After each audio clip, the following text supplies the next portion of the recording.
That's what we're doing here. We're putting a system together that's going to protect these workers. And when you design it, somebody's actually going to build it and use it. Now, to be honest with you, the way it works to a large degree is that when you purchase, you're not going to build a hood with sheet. You're not going to go with like guys ever see what a bending brake is?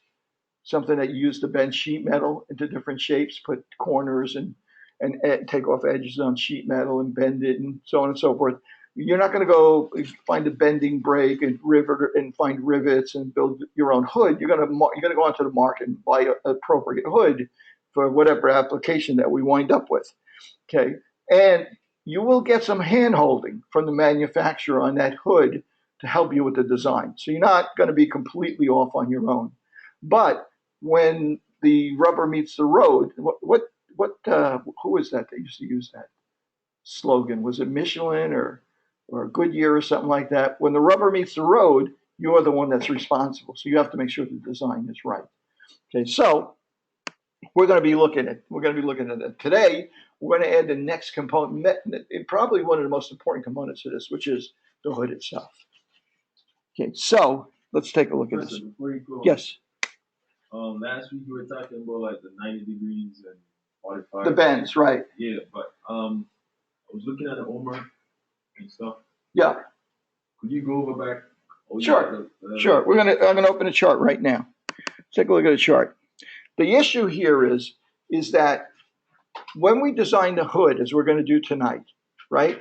That hood has been tested and evaluated by the manufacturer, or we can use formulas that are supplied by the ACGIH in their manual. I'll show you what that looks like in a second. Or we can use these general calculations that are based on geometry, really, more than anything else, to calculate how much air we got to move through our hood in order to capture the contaminant that we're interested in. We have a table that tells us what kind of material it is and what kind of capture velocity for different materials or situations. We have tables that tell us what kind of shape it's going to be in and so on. But it's up to us to put this all together. So now the deal is that there's going to be a lot of things that are going to impact how much air we have to move through this ductwork. Okay, so first of all, let's say we have this duct right here. This could be a hood, right? If we put together a couple of them, this could be a hood. This could just be, there are ducts that are just simple open duct ends, right? You can go into plants and see them. Literally, somebody has just run a duct like this up to a work area or something like that. It's pulling air in, right? So it's inconceivable that you'll find this even in some factories, right? Very simple open-ended duct as a hood being used basically as a capture hood. Right? So if we have a duct and there's nothing causing it to move, what's the static pressure in here? There's no static pressure. There's no fan on it, right? The fan's on, say this is the fan, right? The fan's turned off. What's the static pressure? Zero. Atmospheric pressure, zero. Okay, what's the velocity pressure? Zero. There's no velocity, it's not moving. What makes the air move? The fan goes on. What does the fan create? It creates a negative pressure on the hood side, right? That static pressure is what keeps things moving, right? The suction or that static pressure. Okay, no static pressure, no negative static pressure, no velocity pressure, it doesn't move, right? Total pressure is zero. Total pressure, velocity pressure, static pressure, added together, total pressure is zero, right? Fans off, it's zero, right? As soon as that fan goes on, we start sucking air through here, right? So that static pressure that fan generates is money in the bank for us. That's energy, that's potential energy for us. The higher the static pressure is, the faster the air is going to move here. But there's a trade-off. As the air enters the hood, we lose that hood has a lot of turbulence in it. A lot of times in hoods, you'll hear noise. You'll hear vibrations. That noise, that vibration, even a little bit of heat that's generated is energy that's lost as you're sucking air into there. So what happens when you lose that energy? You lose some of that static pressure. As the air gets sucked through ductwork, say 100 feet of ductwork to go to the other side of the plant where you want to exhaust it, that ductwork provides resistance to flow. What happens? That static pressure that you started with, you've now lost some more of it. Like the velocity pressure always stays the same because the air is always moving at the same speed through the ductwork, unless you change the size of the ductwork. Right? It's always moving through the same speed. So at this end of the ductwork and at this end, the velocity and the velocity pressure are the same. But what have you lost? Where does that energy go that you've lost to resistance in the ductwork? It reduces the static pressure, right? So the whole deal is that at that fan, you need to know what static pressure you need to satisfy the hood, to get enough static pressure left at the hood in order to capture the particles that you want to capture, right? So that's our job. Our job is to look at all the things that could be taking that static pressure away. And the way we calculate that is we take the velocity pressure and we multiply it by a factor that they call K. This guy, Burton, happens to call it K. There are other people who use other letters for it. That K is the loss factor. So let's take a look at the chart for the ductwork. The hoods. Let me find. Let me go back to the whole manual. Stavros, hello. Hi. Okie doke, good. Burton. And his workbook. Okay, let's go all the way to the end here and look at I'm answering a question, by the way, about a particular kind of transition, a bend. Okay. Anybody remember what chart number that was? 13, okay. For elbow loss factor? Yeah.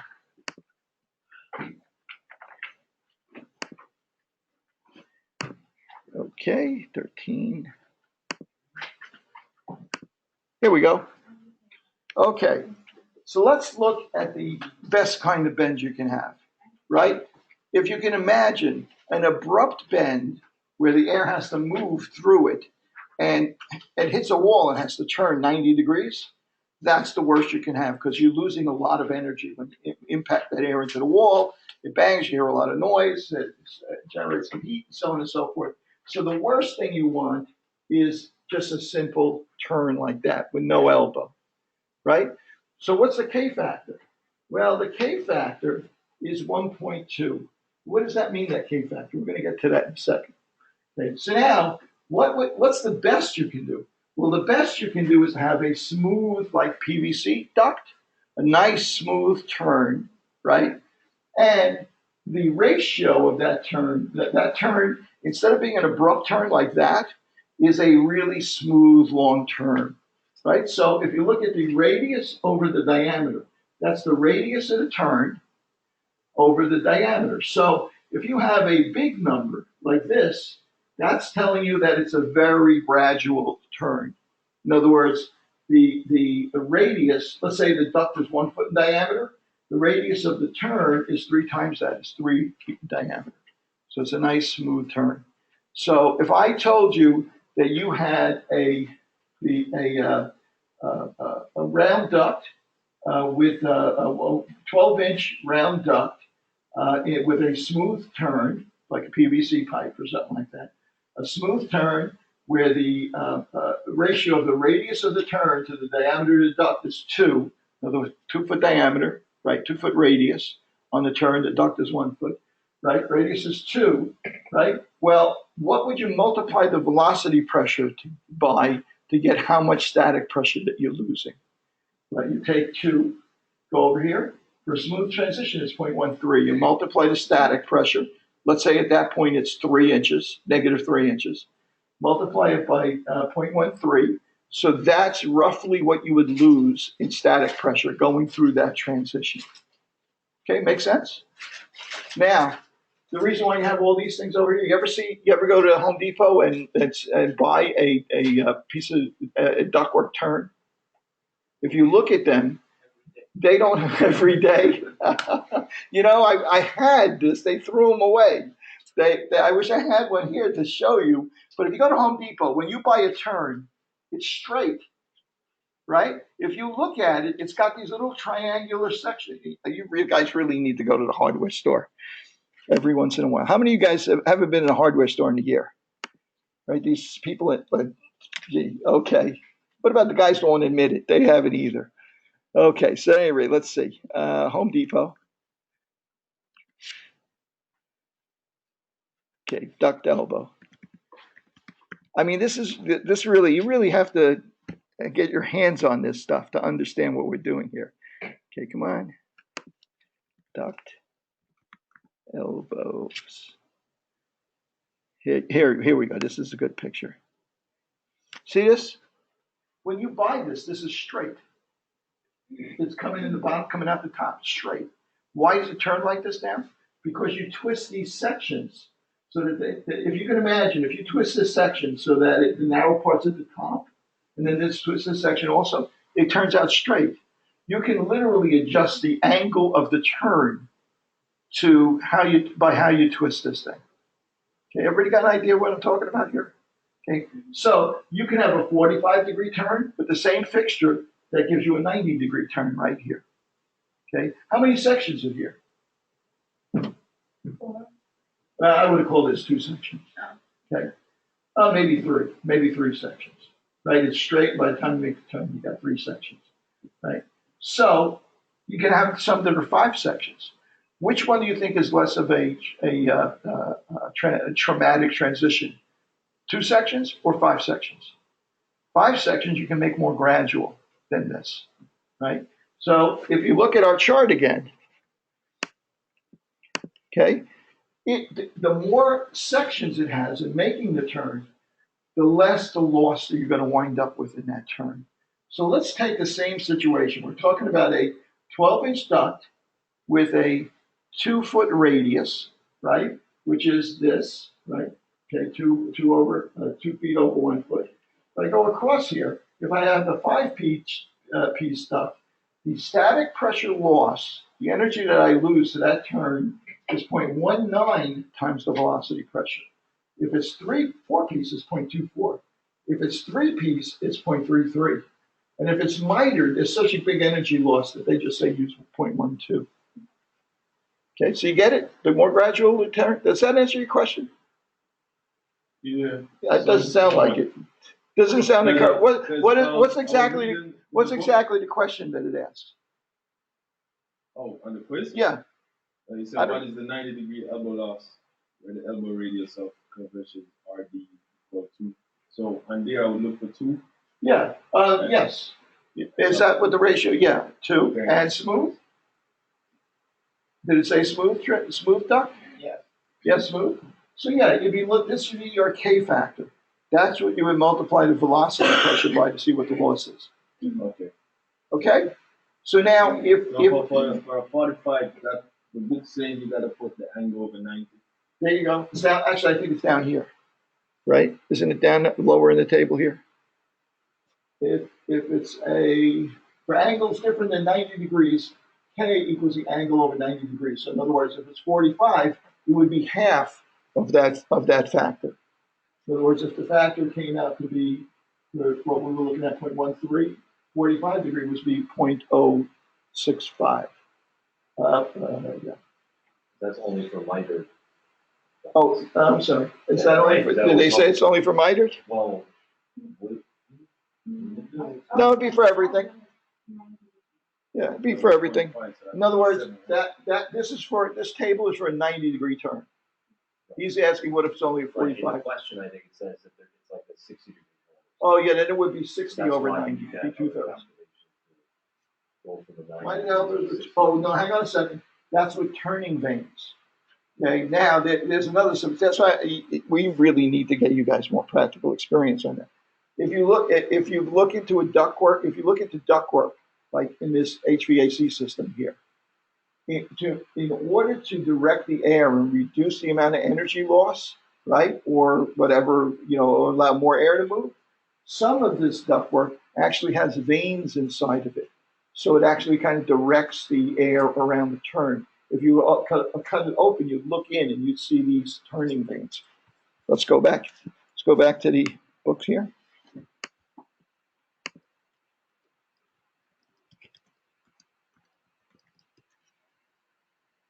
Okay. Oops, images. I don't want to buy them. I just want to show them to you. Here you go. Like here, there'd be something like this is a miter turn, but it has turning vanes in it. And let me see if I can't get a better picture of it for you. Here, like that. Those about this.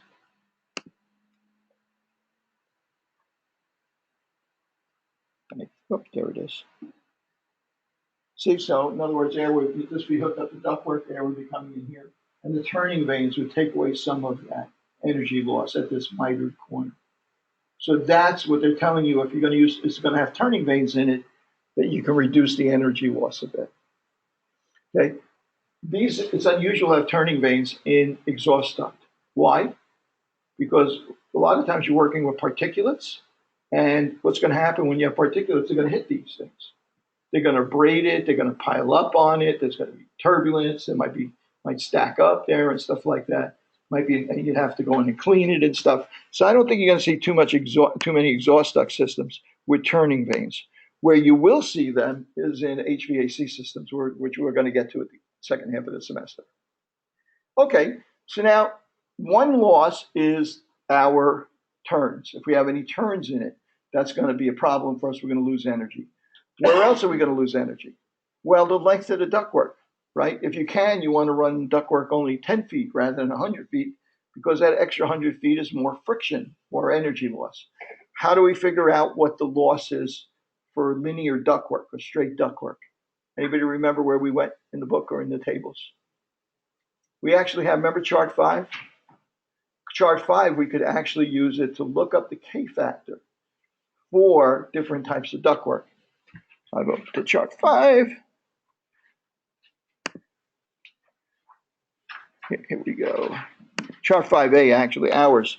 If you look, duct friction loss, right? If you connected up the volume flow rate or the velocity with the area of the ductwork, it'd go through here, right? And it would give you a factor, a K factor, which is on this chart. But let's say for argument's sake, it's 0.01. That would tell you that your K factor is 0.01. For every foot of ductwork, you're going to lose 0.0. Your loss is going to be equal to the velocity pressure times 0.01 for every foot of ductwork. Right? Everybody okay with this? Because I see a lot of, I don't see smiles here.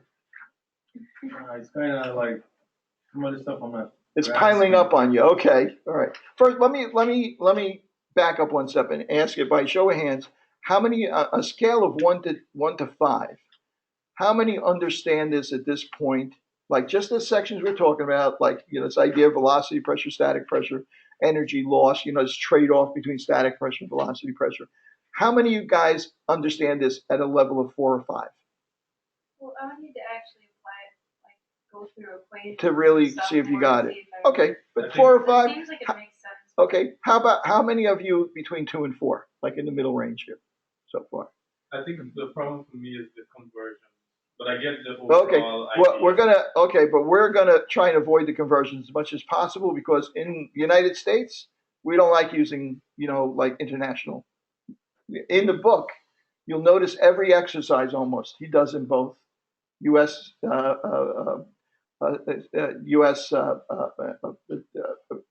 Values and in standard international values, right? Millimeters or whatever. And so he does both. We're going to stick to U.S., okay, because that's the way you would order this in the United States. Right? So, so let's talk about this hood. Remember this guy, our guy there, Carl, right? We want to protect him.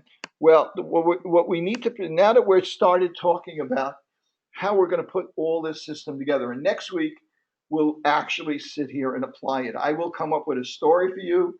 I'll even bring in charts. I'll even make copies of the charts that you'll need for this particular exercise. And I'll give you an exercise. I'll give you the activity that he's doing, the contaminant that he's worried about. You will choose what hood he needs, what transfer velocity he needs from the tables. And then I'll tell you how far you have to run ductwork to get out of the building or something like that. You're going to do a calculation only up to the suction of the fan. And I'm not going to include a filter or anything like that. It may include a transition like smaller duct to wider duct. It may include a turn or two, right? Maybe a 90 and a 30 or something like that, or a 60, right? But it not anything that's going to be really exotic. So let's go over. I'm gonna take Burton's version of the PowerPoint on this, just so we can go over it and look at what's involved in actually selecting, doing hood selection. Then we're going to look at some of the numbers. We'll actually try some of the numbers. Let me get back here. PowerPoints. Use this version. And it's a little bit of what he does is a little repetitive, but we'll be able to live with it, I think. Okay. Let me just get this back here for a second so I can move this off of my screen.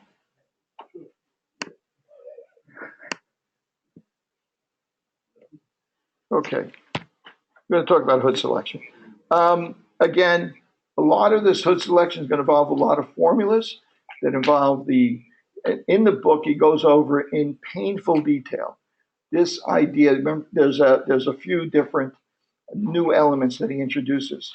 HE, hood entry loss, right? That's one thing he introduces. CE, coefficient of efficiency, he introduces. Well, what are those things? The hood entry loss is how much static pressure you lose because you're sucking air into the duct. And the shape of the duct, the way it's designed, is going to cause you to lose some of your static pressure, right? That's what HE is. CE is the efficiency of the duct. In other words, again, if you have a high HE, it means it's not, in other words, you have a lot of loss just going through the ductwork, nowhere else, just going through the hood, nowhere else, then your efficiency is going to be low. And there's formulas he has to convert between HE and CE. And the reason why he brings those formulas into play here is because he wants to give you a variety of problems where he gives you one thing and then you have to figure out the other things. So it's just a question of playing with formulas a little bit so you can see which conversion you have to make. Most of the time, you're not really interested in that when you're designing the duct. What you're interested in designing, when you're designing the ductwork, what you're interested in, let me just find the first piece of duct. What you're interested in most when you design the ductwork is you're interested in how much air, how fast does the air have to be moving at the point where where it's being generated, so you can pull it away from the guy. If it's a fume or a gas, right, probably don't have to pull it that fast. If it's a small particle, you might have to pull it a little faster. If it's a big heavy particle, you might have to pull it very fast. That's the capture velocity. That's the first thing you're worried about is the velocity of air you have to pull away from that worker, the rate at which you have to pull air away from that worker, that velocity, in order to capture that contaminant so it goes into the hood and is not in his breathing zone. So VC, capture velocity, is your number one priority. That's really what you're after. Now, the hood design can help you there. If the hood is enclosed, so you only have to lose like for instance, if you take a lab hood, if you pull it down to 2 inches, the air is sucking in much faster than if you have it at a foot or 2 foot, right? So if you can narrow that area down or confine that area, choosing that hood that'll do that for you will improve things. And some hoods are designed because they handle certain kinds of environments better. Like if you're pulling air across a tank or a square tank or something like that, right? Or if you're over a heated process, a canopy hood or something like that may work better, right? So the hood has something to do with the operation. So the capture velocity is your number one priority. Your number two priority is a hood that's going to help you achieve that with a minimum loss of energy and most efficiently, right? So now all these formulas that he's working in there, where he keeps going back between different units and different formulas and giving you CE or giving you HE and so on and so forth. What you really need to learn from this course is based on what the manufacturer gives you or what we calculate, you need to know what static pressure right here you need to generate in order to achieve your capture velocity, right? That's it. You remember what they call that in the book? SPH, right? Static pressure hood. And that either comes from the manufacturer or it's based on a formula from the manufacturer or from ACGIH based on that hood design. If you want this capture velocity, this static pressure has to be 1 inch. If you want this capture velocity, the static pressure has to be 1.5 inches, right? So that is what we want. Now, just so you know, generally that spot is like 2 to 6 diameters up from the hood. Why is that? Why would they just not take it right at the back of the hood? You guys read the chapter, you remember them mentioning something called system effects? That's basically like random turbulence and junk that's going on inside that hood. There's a narrowing of the flow of air. Even sometimes you get a vacuum here inside this narrow ductwork as it gets pulled in. You get eddies and so on and so forth. You want to be 2 to 6 duct diameters up from the hood in order to get a reliable reading on static pressure. So we're going to determine, in order to get this, we're going to choose our hood, which is going to work best for our operation. We're going to figure out what our capture velocity is. Then we're going to calculate what our static hood pressure has to be. Okay? So we have our static hood pressure now, right? So now we're going to say, oh, you know, the place I got to exhaust is 100 feet away. So now you're going to have to run 100 feet of ductwork, right? Uh-oh, there's a pole in the way. Now I have to make a 90-degree turn, 90-degree turn, 90-degree turn, and then continue. Oh, and wait a second. The fan entry, the entry to the fan is, instead of being 2 feet in diameter, like this duct, is 3 feet in diameter. So now, as I get closer to the fan, I got to transition from 2 feet to 3 feet, right? So I'm going to continue. So each of these things are going to be places where you're going to lose energy.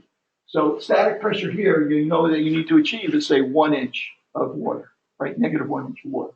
So that 100 feet of ductwork, well, you're going to lose energy. So now, in order to have 1 inch of water, 1 inch suction pressure here, you have to account for all that ductwork. You may need 2 inches here at this end. So now, in order to account for these 3 turns, you may need 4 inches. In order to account for the energy loss in that transition, you now may need 4.5 inches.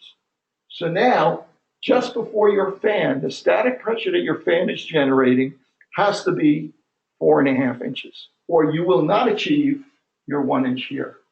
Right? So that's how you're designing. That's actually what you're doing to design this thing. Okay, we're gonna do it manually next week.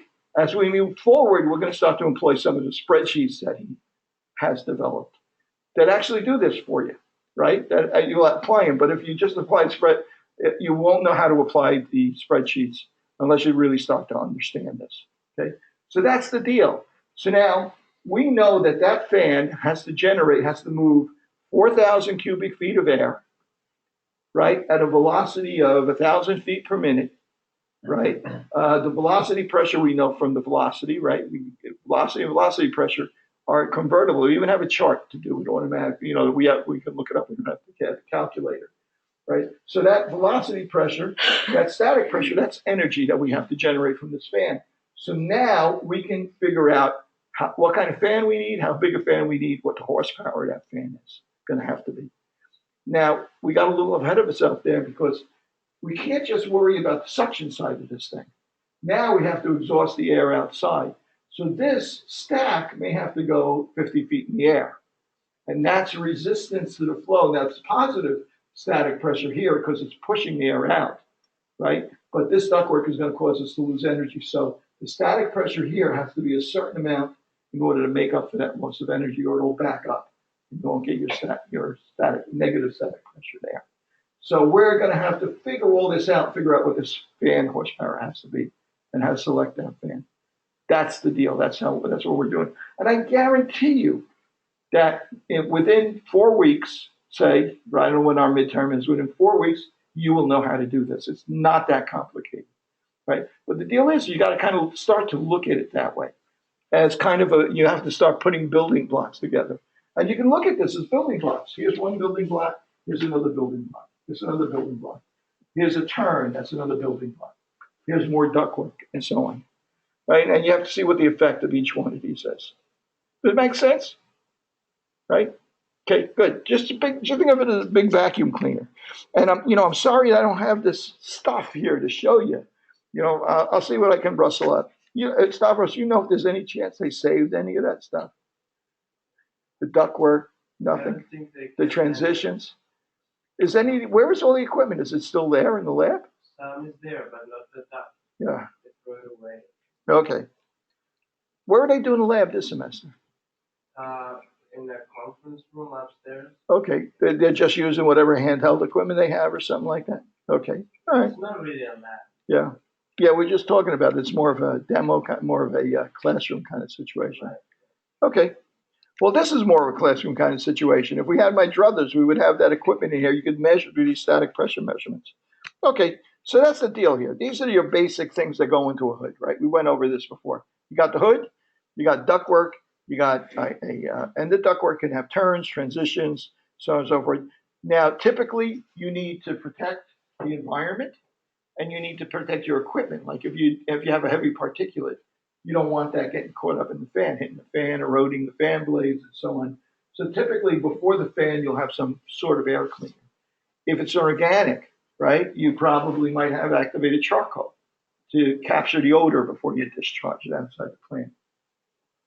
In fact, some simple hoods might discharge inside the plant if you can remove the contaminant effectively enough.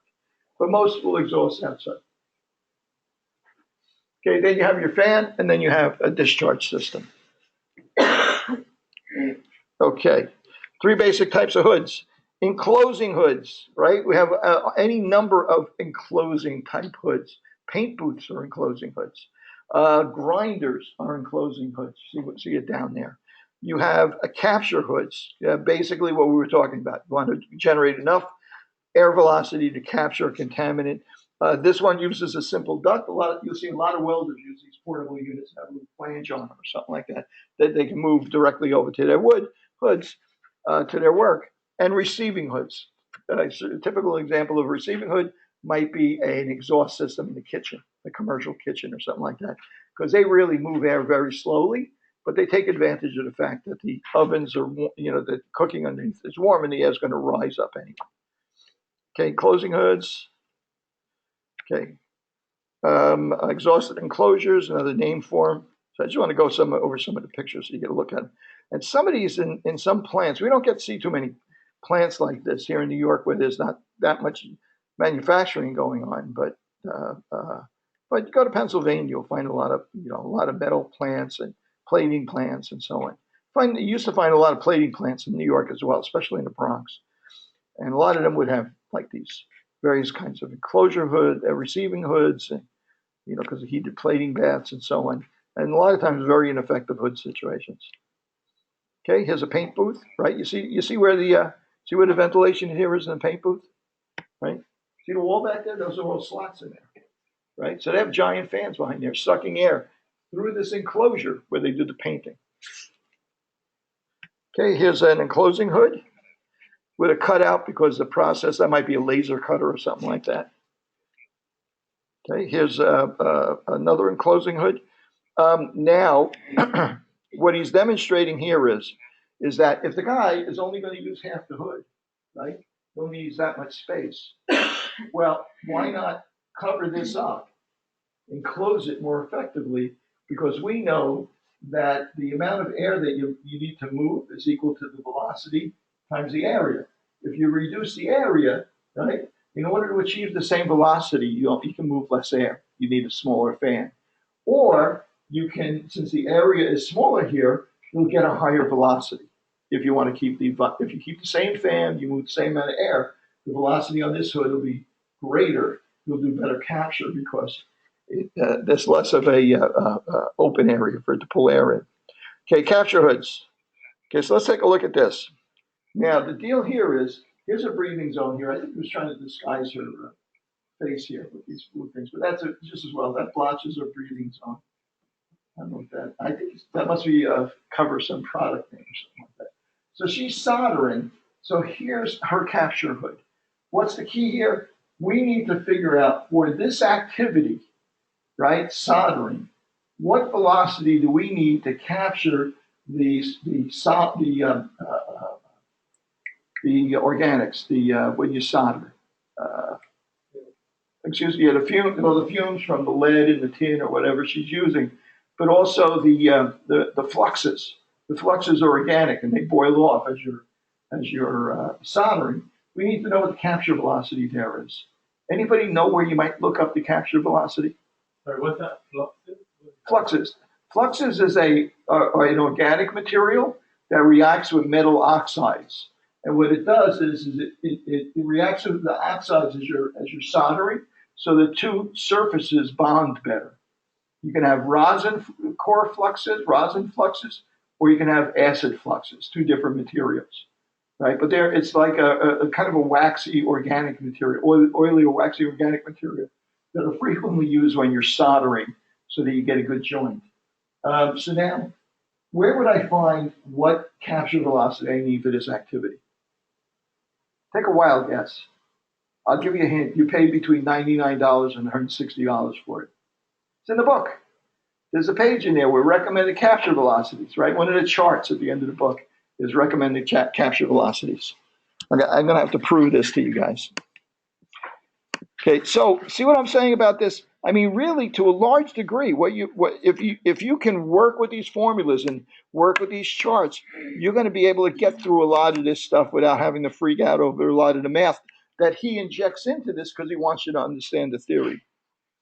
That's not in here. I need the original book, which is back here. I don't know why I closed it. Yeah. This is your workbook. See if I can't find it.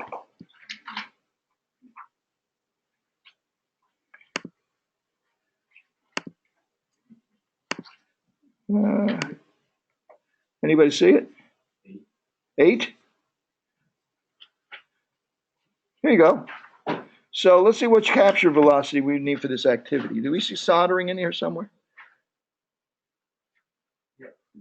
Where is it? The fourth one down? Soldering. Here you go. And what do they recommend? 75 to 100 feet per minute is your capture velocity. And if you want to use international units, here, torture yourself with international units, you have that here as well, right? Okay, so that's our capture velocity, right? And if we choose,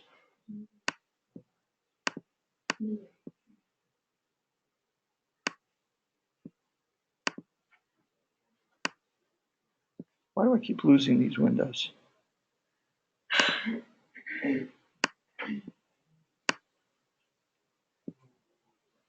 So in this situation here, we wanted to, if her work is further back here, we have to put more air in here, right? Because the capture velocity is going to be based on type of hood this is, and it's going to be based on how far, what the activity is, and it's going to be based on how far from that hood that activity is going to be, right? So if our workstation is back another foot, we have to put a lot more air, a lot more velocity through there. And those are calculations that we're going to be doing. Okay, bring the hood as close as possible to the source, just as we're just saying right here, right? If we could afford to bring this a little closer, right, that would help, wouldn't it? If we could enclose this a bit more, that would help also. And there may actually be soldering hoods that are better at enclosures. Now, those of you that took the lab, you may have noticed that we're in the other building. I don't know if they got thrown away. They cost a fortune. When we were doing work with asbestos, right, we could either use the lab hoods that were there, but we also had other hoods, right? Did you notice there were these plastic hoods with like HEPA filters on them? They were like little plastic boxes where the only had a small area where you could reach in and work, and there was a fan at the back. You guys don't. Nobody has seen these. Did those get thrown away, Stavros? Oh God, what a sin, right? Huh? That's when you blow air out. They yeah. What's that? Those are the ones that blow air out. Yes, they exhaust air into the same room, right?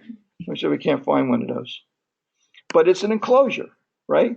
Because you want since they have little fans on them, you can't afford to have a big space there to suck air. You want a certain amount of velocity.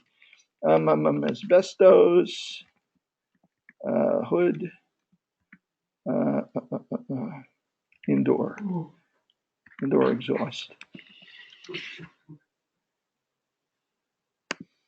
It's not my fault that this course is at 8 o'clock. I'm sorry. No, I'm sorry. That's all right. I don't, trust me, I do not blame you. Here it is, right here.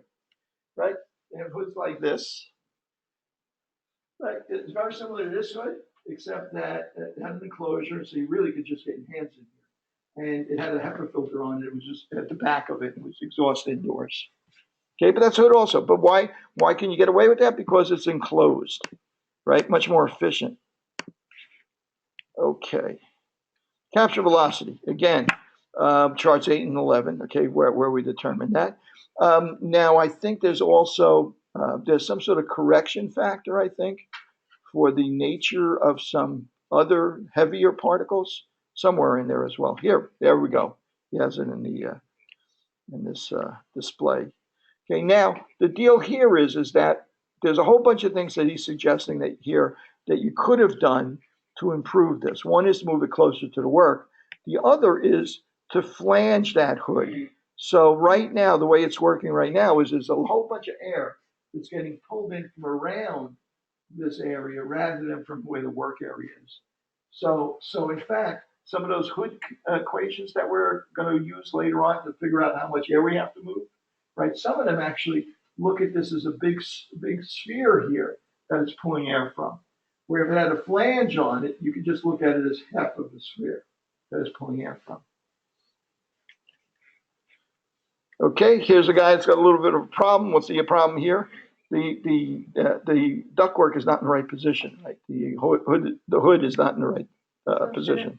Should it be right over? Yeah, it should be right at where he's doing the work so that it captures.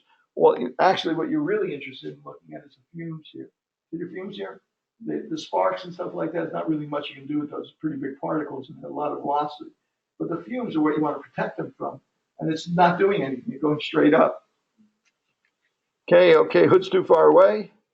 Kind of a mess, right? Now, obviously, this is not working. It's a heated bath of some kind, right? So the hood has to be, so in this case, since the guy's got to work over it, you want something that's going to, in other words, sometimes you would consider putting a canopy hood over this because it's warm, you know it's going to rise. But this guy's got to work right over these things. So you want something on the side, a slot hood on the side that sucks this stuff away from him. And if possible, if he doesn't need access to the sides and the top, actually build a canopy. Okay, here you go. Here's a slot hood. Actually, that one's actually a pretty interesting one. Notice that it's got a slot here, but it's also got slots here and here. Some of these actually will have another device here where there's a slot at the back, and there's actually a vent here where it's blowing air across the top, fresh air across the top and getting sucked out. Kind of like the air curtains that you see every once in a while in like a meat store or something like that. A big supermarket or a refrigerator store. Okay, capture here. Okay, this you could, he's suggesting you could improve this by putting these slats on the side, right? Reducing the air that what you waste. Oh, actually, tell you the truth, I think you can see it's spilling. The fumes are spilling over a little bit there on the side. That could be avoided by having sides on this thing. Now, of course, the constraint is you got to make sure the guy doesn't need to have access from the side.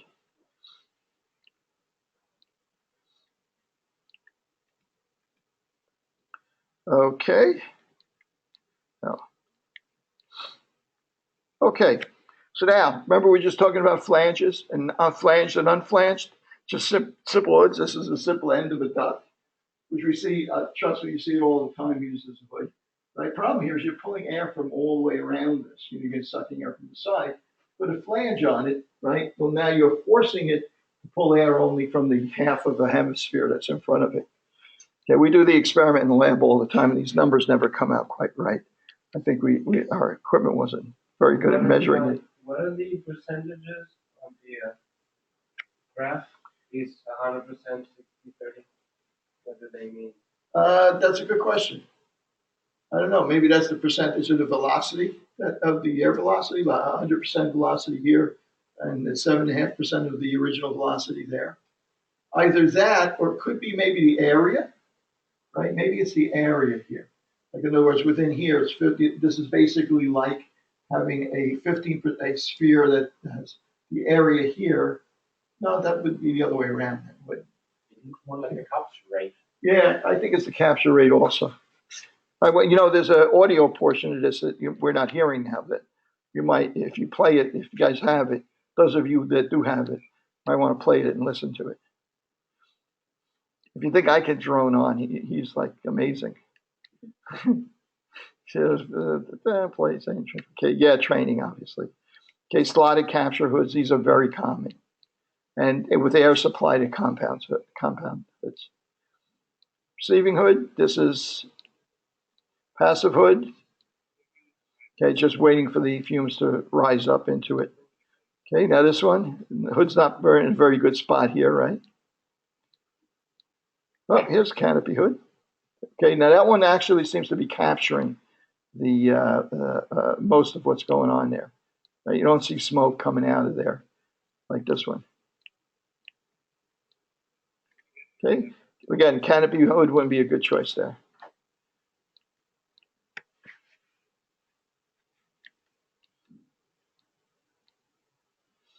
Okay, now grinding hoods.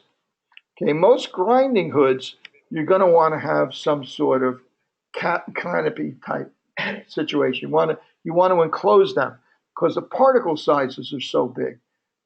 You want to be able to use the direction that you're throwing off the particle to help you capture it before it gets into the workplace.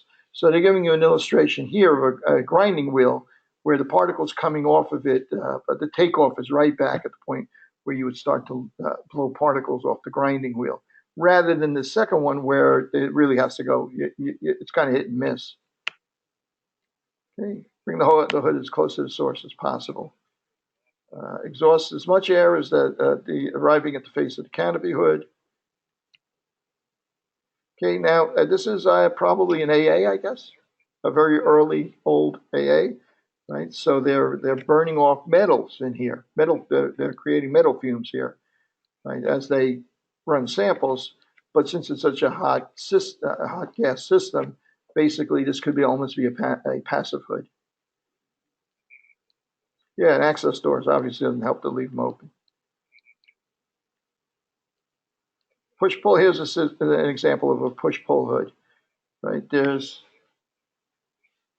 so you can see it. Yeah, I guess he's working here. There's an air jet. This is where he's working, welding or soldering. There's an air jet here of fresh air blowing into the ductwork, and there's a receiving hood with a fan on it on the other side. Okay, one of the advantages of that is anytime you put a hood in, you're taking room air and exhausting it outdoors, right? So you're changing all the pressures in that room, putting that room under a negative pressure. A lot of times that may not be a good thing. You could force chimneys to back vent into the space, so on and so forth. So you always have to consider, if I'm exhausting a lot of air, I have to make up air to take its place. In this case, you don't have to worry about it because you're replacing it right at that source, right at the place where you're doing the work. But with a lab hood, for instance, you'll notice in a lot of labs, you go in, if you release the door from your hand, it slams shut or flies open because nobody has taken into consideration how much makeup air that they needed in that room to keep the pressures right. Okay, here, let's back this up. Okay, when designing and selecting a hood, when designing and selecting a hood, what do we need? We need the hood type, shape, and size, right? And that's determined by the process. We need the amount of air that we have to move in that space. Okay, and that means the velocity of that air and the quantity of that air. Okay, and what is that related to? It's related to the capture velocity. It's related really to capture velocity. Okay, as long as you're achieving the capture velocity, then you're not too worried about the face and slot velocities. Okay, when designing a hood, right? Look at where it's pointing to back there. You need to determine the static pressure that you need at that point, the static pressure of the hood that you need at that point to generate the necessary quantity of air going into that hood to control the contaminant. So that's our real key there, is we need to maintain that. We're going to need to figure out what we need to do downstream in order to do that. Okay. Okay, and you actually have some spreadsheets. Next week we'll pull out the spreadsheets and we'll go over. We want to go through the chapters now. Okay, so now chart 11. I want to go quickly through some of the charts that they highlight here as soon as I get through with this. Chart 11 has about 4 or 5 pages of common industrial hoods, from the simplest, simply a duct end, to very complicated hoods that are designed for specific operations or circumstances. And what do they tell you about that? Here's a quick sketch of what the hood looks like. The K factor, what's the K factor? The K factor is the amount of energy that you lose to that hood depending on how fast the air is moving through it. And what is CE? CE is the efficiency of that hood, right? So this hood is 72% efficient. In other words, 72% of the energy you put into moving air is lost to effects associated with that hood. So what about the one with the flange? Notice the flange is more efficient than the one without the flange, right? The efficiency is better. Okay, and now there's another V on here that we're going to ignore next week. VTRAN. What do you guys think that TRAN stands for? Well, besides the capture velocity, right? What other velocity are we concerned about with a contaminant? Think particles. What do we want not to happen in this ductwork? We don't want it to drop out and build up in this ductwork. That's the transport velocity, right? So not only we have to be concerned about the capture velocity, that's our primary thing, but now that we've sucked this contaminant out of the room, we don't want to go underneath a certain velocity that will allow it to drop out of the airstream, right? You guys ever go to Mississippi? Everybody been in Mississippi, the mouth of the Mississippi, the deltas, right? How do they form, right? You have rapidly moving Mississippi River water carrying a lot of mud and stuff like that. It reaches the ocean. What happens to the water as it reaches the ocean? It slows down. It can't. That fluid can't carry as many particles. The particles settle out, and that's what those deltas are made up out of, right? So anytime the fluid slows down, the size of the particle it can carry is reduced. Okay. Now that formula there is the formula that we're going to use to capture how much air we have to move to achieve the capture velocity we need. Let's say, well, I'm going to look at this second formula for starters. Let's say that our capture velocity is equal to 1,000 feet per minute, right? So there's a capture velocity there. What's X? X is the distance from the face of our hood. And what's A? A is the area of the face of the hood, right? AF is the area of the face of the hood. So with this formula, we can calculate how much air we need to move, how many cubic feet per minute of air we need to move to achieve that capture velocity, right? And once we know what quantity of air that we need to move, we know what the K factor is and what the efficiency is, and we can use the formulas in the book to calculate what our static head pressure has to be right behind the hood in order to achieve that amount of movement of air. Okay, good. Okay.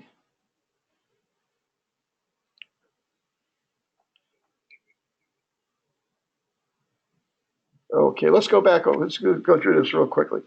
Now, you guys, those of you that have it available, take a look at chart 11. You're going to see it on here also. Okay, we'll do this and then we'll go into the book and do a couple of exercises.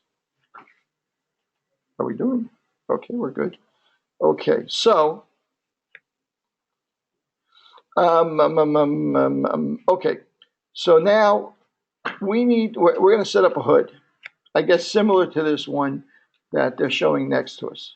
Okay, they're going to chart 11A, and we're going to see if we can't find that hood here. Well, actually, he's going with this hood, right? That's a simple flanged hood. Okay, so so simple flange. Let's see what we're going to look up here. Okay, what's the quantity of air that we need in order to achieve the capture of the contaminant from what appears to be a soldering operation. Is that what she's doing again? Yes, it looks like she's soldering. Okay, so a flange hood Q is equal to 3 pi x squared VC. Is that flange or bell? I think it's flanged, isn't it? Right, it's got a little flange on it, a little bell, yeah, bell-shaped flange. He calls it flanged.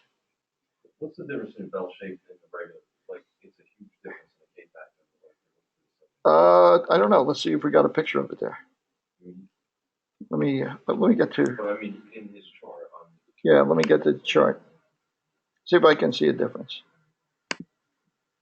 Okay. What page you see the flanged hood on? On the first one also. First one, 11A. Flanged. Oh, sorry, that's what I mean. The bell mouth. The bell mouth is 0.04, but then the flanged round duct is 0.5. Yeah, he's calling it a flange. I don't know why he's calling it a flanged hood. Maybe he didn't mean to put that picture there. It kind of looks, from the angle we're looking at, actually, tell you the truth, it's kind of hard to tell. It does look like a bell-shaped hood, but it looks like it's also got a couple of inches of flange around it as well. Right? Doesn't it? So if you have one of these, you don't need a respirator at all. That's an industrial hygiene question. Well, what you would need to do is you would need to test the worker's exposure after you put the hood in, right?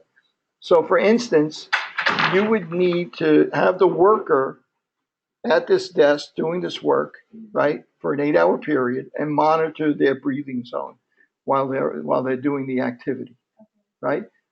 There are other ways you could do that. There are literally they have setups where for a lab hood, where you can set up a dummy, literally a dummy, and they put a tube coming out of his mouth, dummy's mouth, and they actually sometimes even have racks, but they'll check from multiple locations around the breathing zone, and they will at the same time that you're running the hood, stand this guy in a position that a person would be working at that hood, and then they would release a tracer gas like sulfur hexafluoride into the hood at a certain rate to try and duplicate the worst case scenario in terms of release into the hood, right, to see if it gets to his breathing zone. So they actually have apparatus to actually do that, to test the hood. But that would only be in like really extreme circumstances. That's like the ideal outcome. Yeah, you need to test the worker. I mean, if you want to demonstrate that he doesn't need a respirator or that he's protected, that he's not exceeding the permissible exposure limit for a contaminant, that's really the only way to actually prove it. Okay, let me see if I can't get back onto this and get it to move. Oh, okay, gotta play.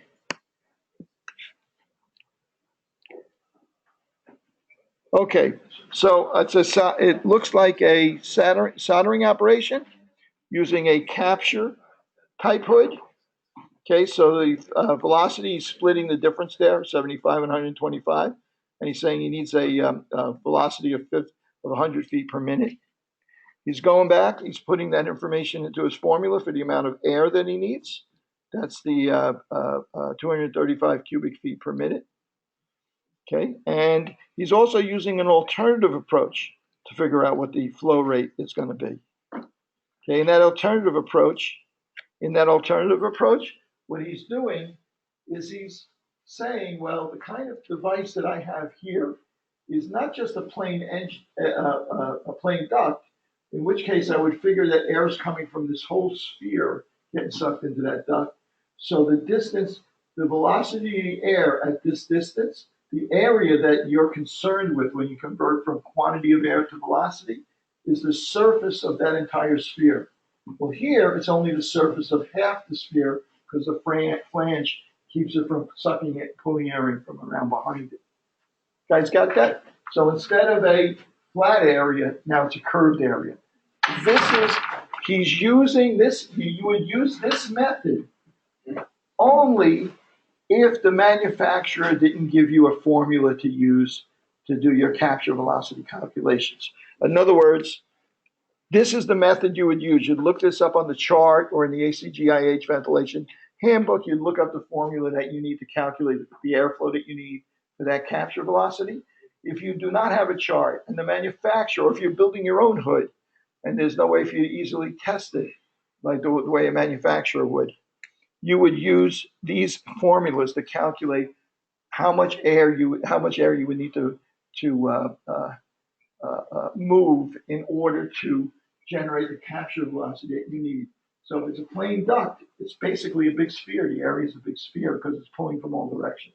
If it's a flange duct, the area is a hemisphere, just half of the sphere. Right? Guys got that? Makes sense? Do you want to do it this way? No, because it's kind of a pain in the butt. But if you have no other recourse, you have no other. So over here, since this is a plain hood with a face on it, I guess you would be working. You'd be working inside of this, so you're not really that concerned about what's going outside. But in this one, he's just calling the area, the height by the width. Right, with a slot hood, he's saying, well, it's a cylinder. It's a quarter of a cylinder is the area that you're trying to pull air from. So this quarter of a cylinder, especially with these sides here, this quarter of a cylinder surface here is the area that you got to use for Q is equal to VA. Calculate how much air you got to move for that capture velocity. Losing my voice.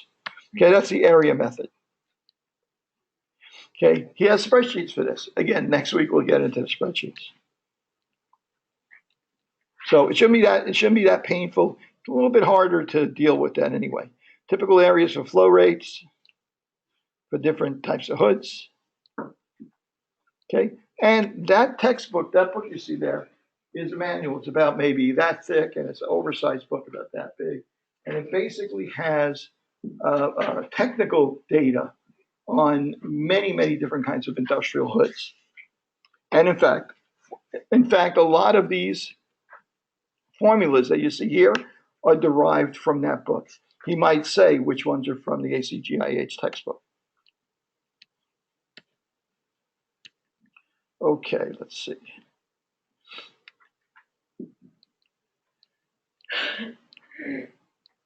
Okay, those are the ones from the textbook. Okay, good. Let's get out of this and let's take a look at that chapter. Let's go to chapter 6. Those of you got them? Open them. Let's take a look through this. Okay, so for starters, anytime we're working here with static pressure and velocity pressure, there's a trade-off, right?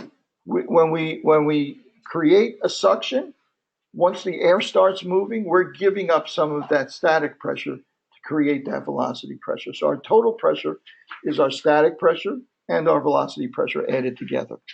So the velocity pressure, if we build a hood, the velocity pressure that we generate, the air movement, whenever I say velocity pressure, what can you instantly change that into? Okay, what can you immediately, as soon as I tell you the word velocity pressure, what do you already know? Let me find it. You know the velocity, right? If I tell you what the velocity of air moving is, you know what the velocity pressure is. They're related. It's an easy conversion, right? It's 4,005 times the square root of the velocity.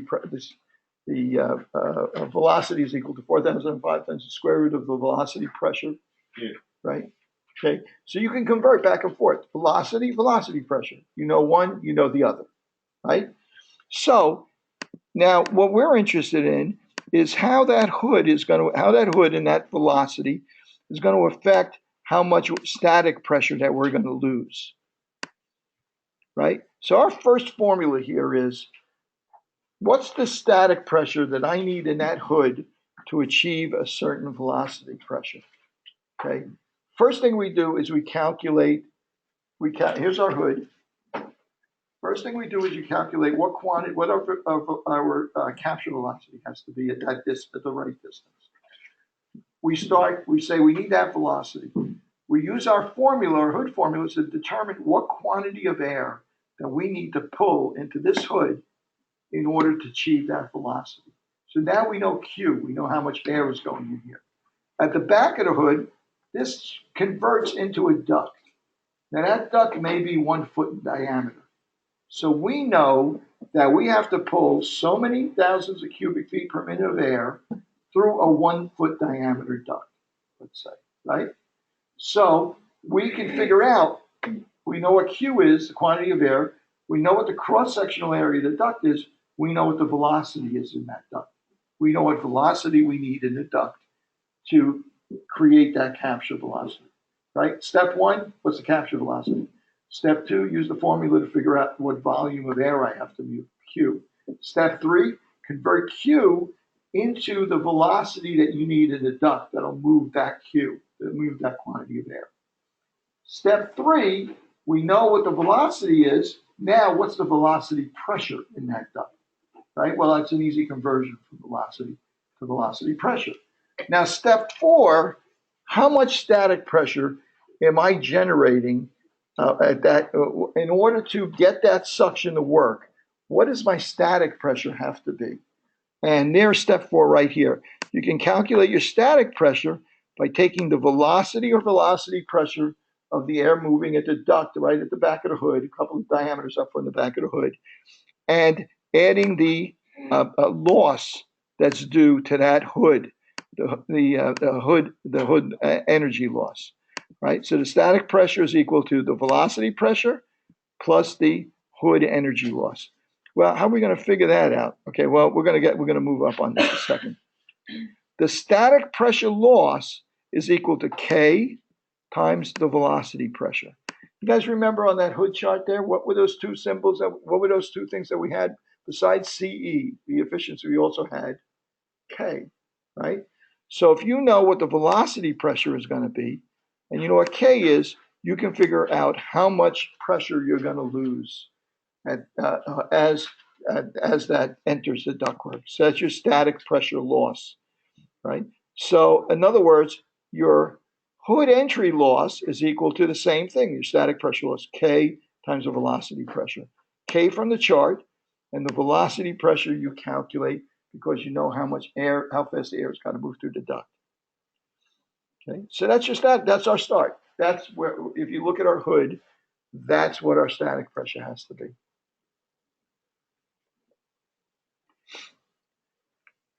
Okay, so now, okay, what is the hood stat? This is an example. The examples he gives you answers to right there. The exercises he gives them to you at the end of the chapter. So let's take a look at this. What is the hood static pressure when the duct velocity pressure is 1.1 inch? Okay, and the hood entry loss is 1 inch.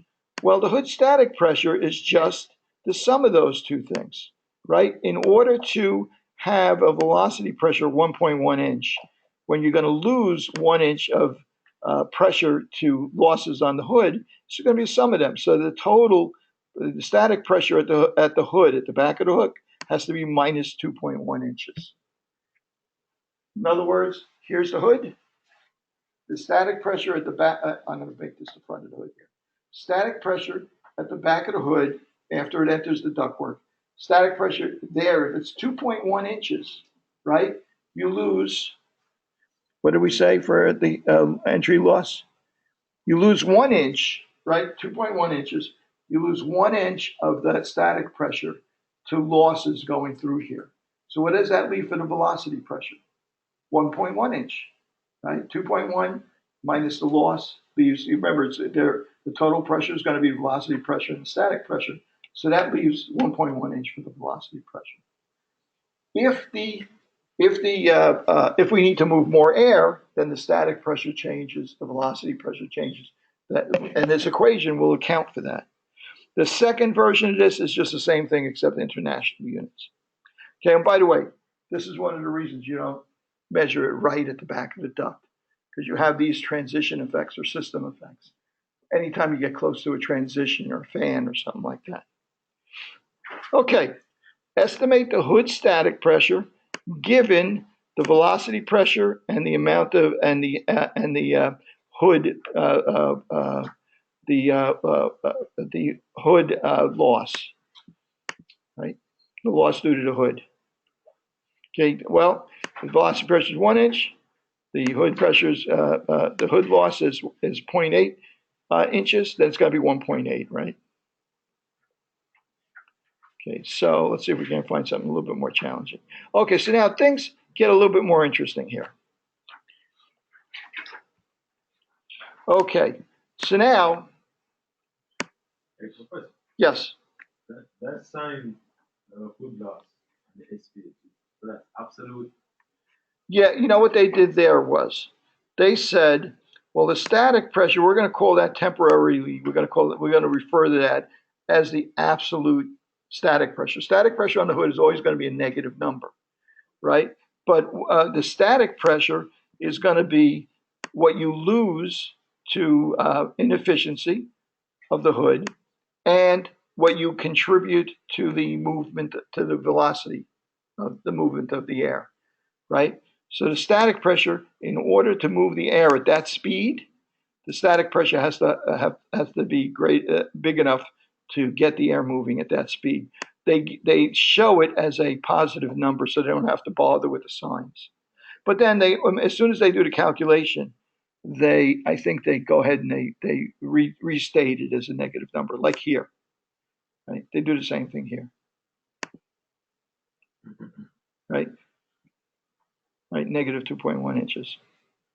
That's what we have here.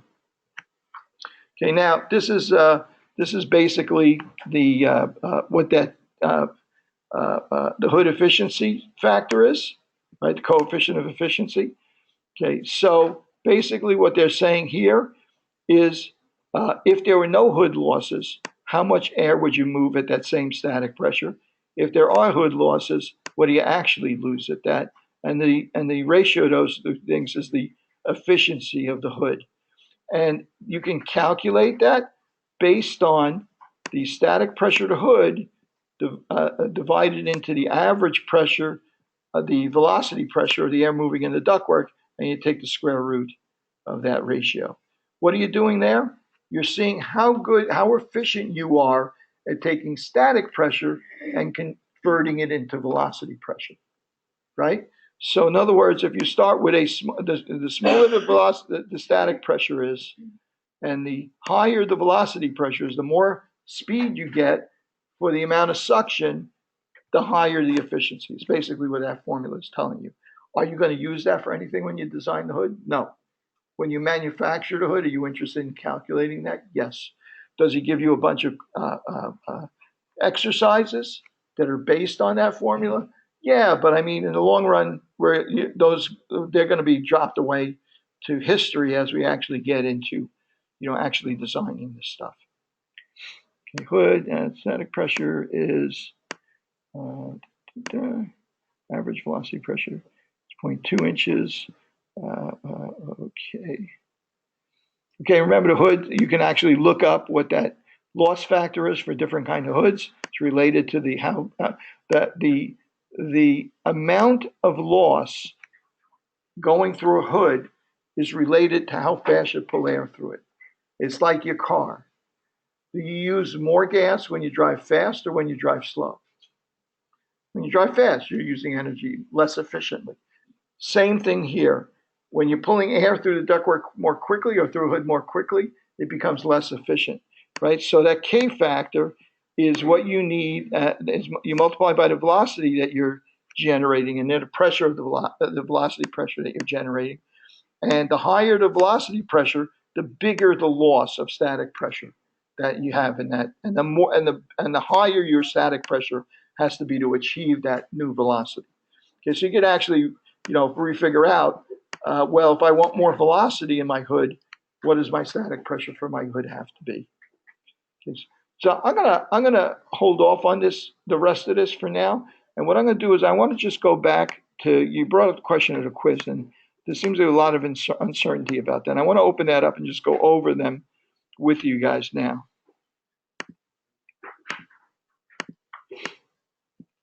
I got to make this more interactive because I got to keep you guys awake here. See if I can find this quiz now.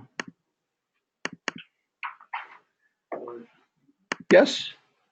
Yeah, I was able to go through like the first question on the quiz. Let me open it up. Ventilation quiz.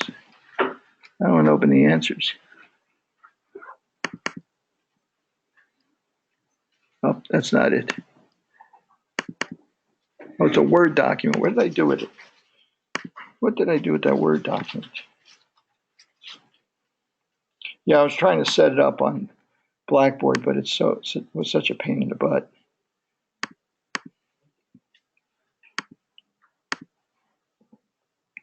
So we can't find it. Here we go. Okay, let's take a look at this quickly.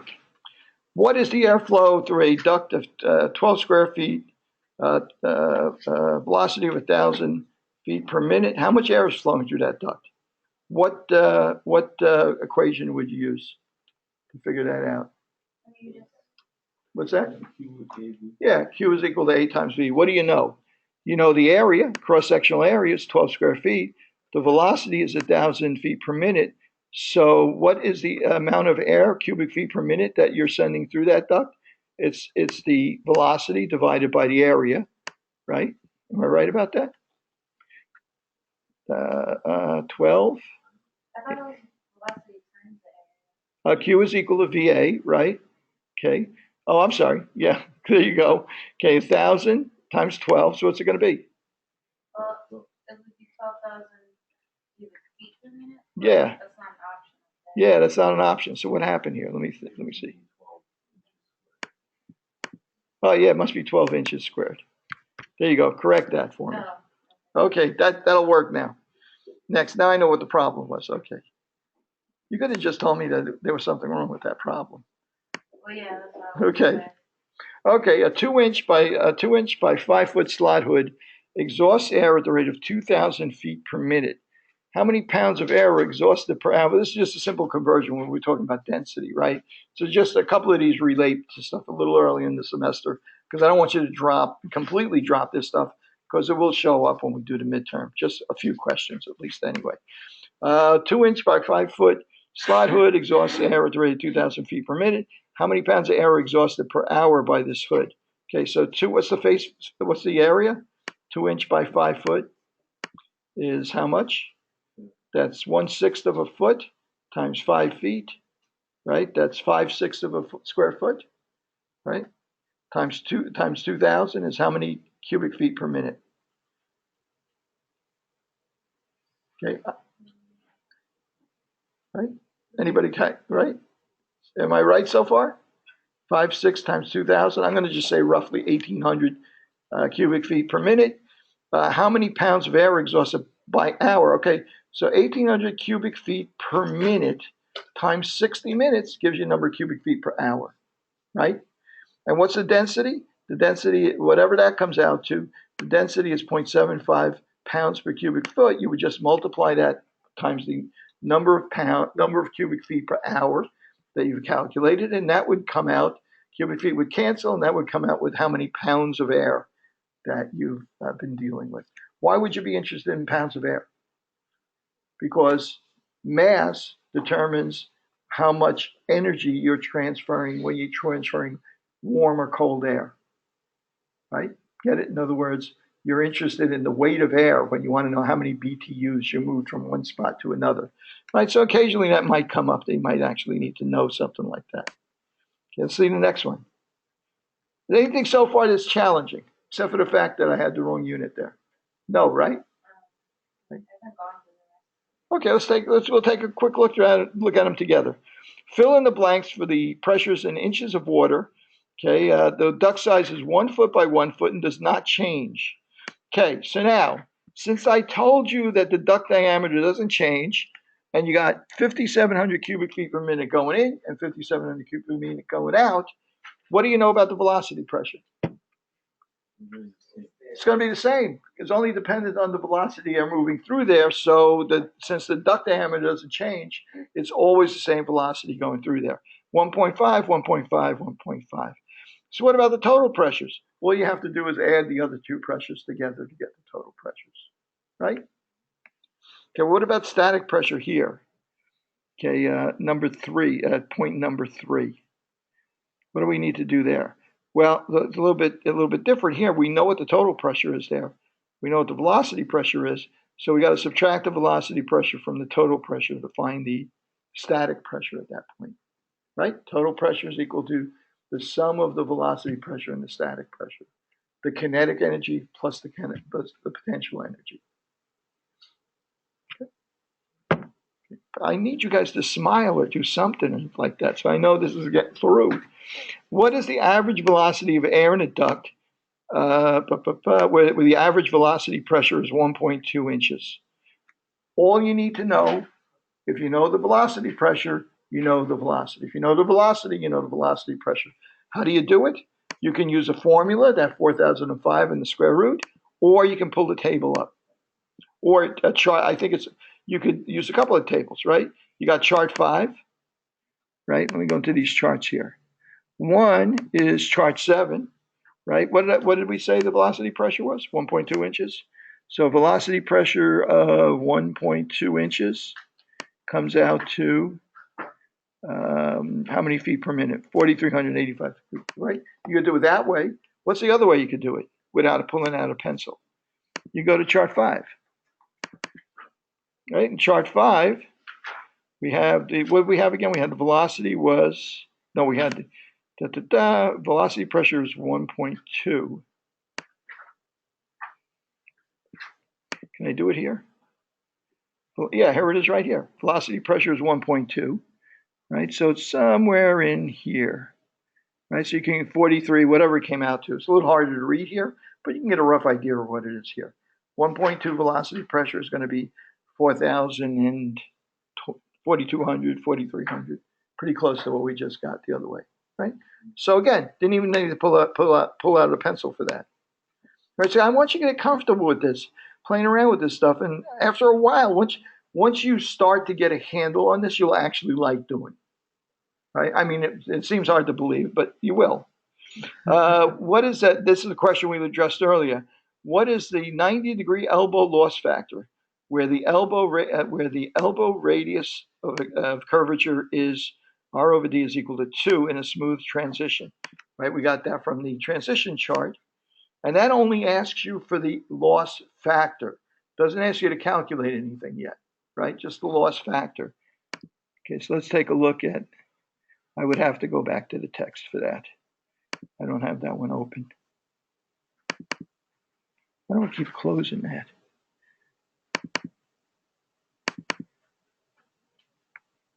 Okay, and that was chart 8, was that? Oops, wrong direction. Oh, I gotta go all the way down here. Let's see. Chart 8. That's chart 11. Still 11. Chart 7, chart. No, it wasn't chart 8. 13. I know I can't keep these straight. It's got to be before this. That's 11. Those are 12. Here we go. Okay, so what's the loss factor? That K value, 2.0 radius. Smooth transition is 0.013. And if it's a 45-degree angle, what would it be? Half of that. Right, exactly. Okay, and if it's the same radius to diameter ratio, and it's a three-piece elbow, what would it be? 0.33. And if it were a 60-degree angle, and it was three-piece, and it was the same ratio, what would it be? It'd be 2/3 of that, 60 over 90, right? 2/3, right? So would it be 0.22? Okay, good. Okay, next. So you could use that formula, K loss times VP times V. Exactly. In other words, if you know what the velocity is that's going through that turn, that's going through that ductwork, you know velocity pressure times the factor you just looked up will give you how much static pressure you're going to lose going through that turn that you have to make up for. Exactly. Okay, Do I'm sorry, say it again. we need to show steps? Yeah, either way, if you feel comfortable enough just putting the answer down, that's okay. It's up to you. If you want me to look at it and say, well, you know, if you get the wrong answer and you show your steps, I can comment on it. It's a small enough class I can actually. The reason why I didn't bother to make this one of the auto grading things on Blackboard is because it's a small enough class where I can actually go back and read it. Right? So if you don't get the right answer, I'll look at it and I'll make a comment and suggest how you might approach it. What's the friction loss factor? What's the actual static pressure loss in inches flowing through of air flowing? Did I just skip one? My computer's getting a little hinky here with this. What's the actual static pressure loss? Number 7, number 8.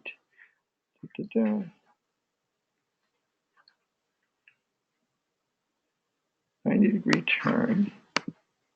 Oh, okay, I see, 7. Then 8 was an application of that.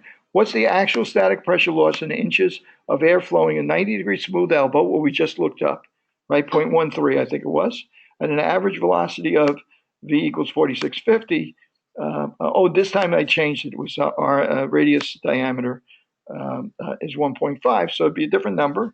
Smooth elbow, 1.5, whatever it comes out to. I'm not going to look the chart up again. Whatever the K factor becomes then, we have the velocity. We have to change that into velocity pressure, multiply by the K factor, and that's what the actual static pressure loss is. What's the actual pressure loss inches of the air flowing through a 45-degree smooth elbow at an average velocity of the same thing, except now it's going to be half. You know, this loss is going to be half that because the K factor is going to be half that because of the 45 degrees. What is the friction loss factor for a galvanized iron duct with the following parameters? The diameter is 5 inches. The average velocity is 4,000 feet per minute.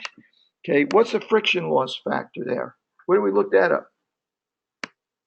Anybody remember where we got the friction loss factor for ductwork?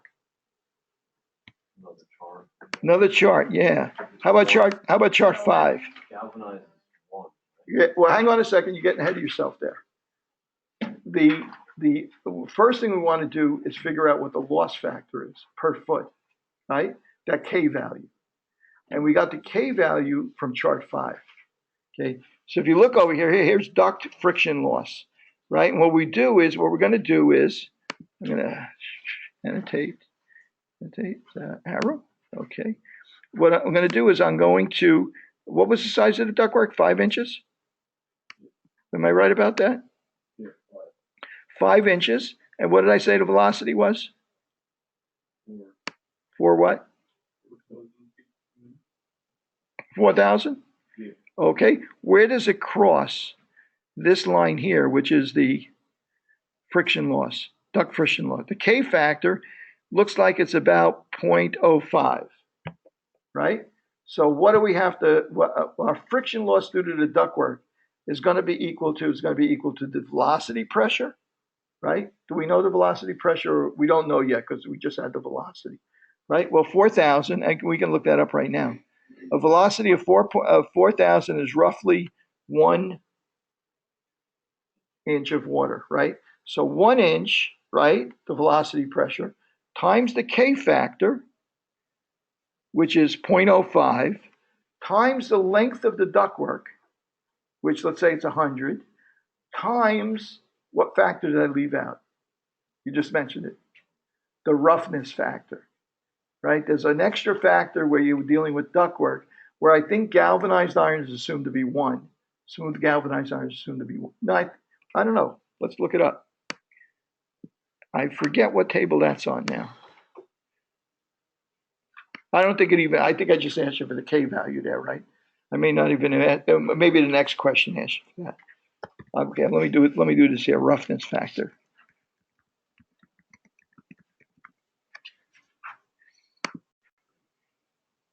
Okay, roughness correction factor.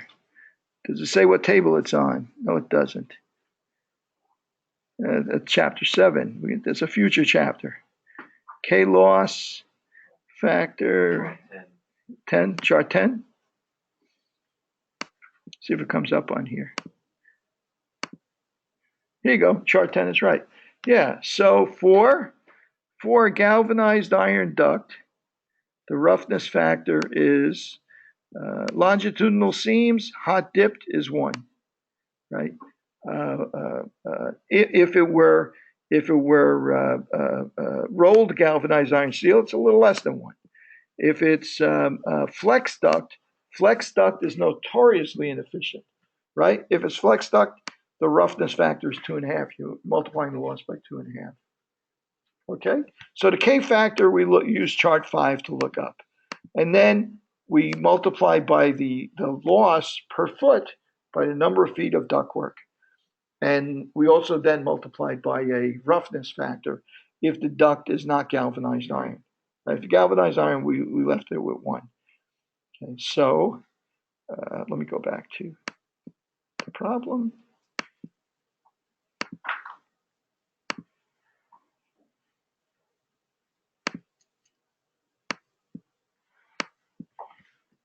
Okay, what is the friction loss for length of galvanized duct with the following parameters? And here we go. 8-inch duct. You would change now. The K factor is different because I said 5 from the figures, but now it's 8 inches, right? You can put a ruler on that line, figure out what the K factor is between 8-inch diameter duct and you actually have to do a conversion there because I gave you Q but not V. Actually, you don't even have to do that. Let's go back. That's the magic of that chart. That chart's great. Bring this chart back. 8-inch diameter duct, right? 8-inch diameter duct. And this time I didn't give you a velocity, did I? I gave you a volume. Right? Volume flow rate, what did I say it was? 8,000? 1,000? 1,000?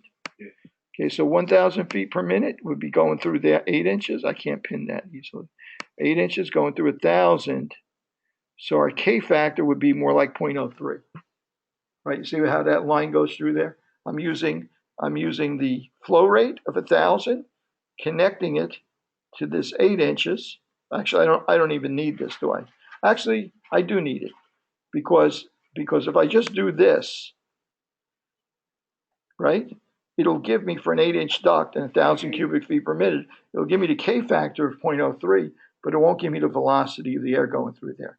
But if I continue to extend it through those 2 points, it will give me both the things that I need. Right? So 1,000 cubic per minute, an 8-inch duct is about 3,000 feet per minute, or a velocity pressure of about 0.5.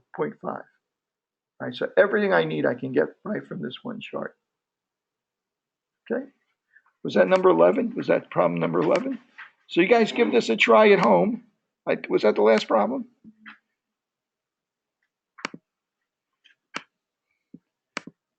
Yeah, and the length is 43 feet, instead of whatever. And I said, and actually I gave you R is equal to 1 for the roughness factor. You didn't have to look it up. Okay. So attack these again on your own. Write them out longhand. You do by print it out and scan it and send it back so that you've actually had an exercise of doing it yourself. Okay. So you're working with transitions, doing some performance. This is a good start to next week when we're actually going to design a duct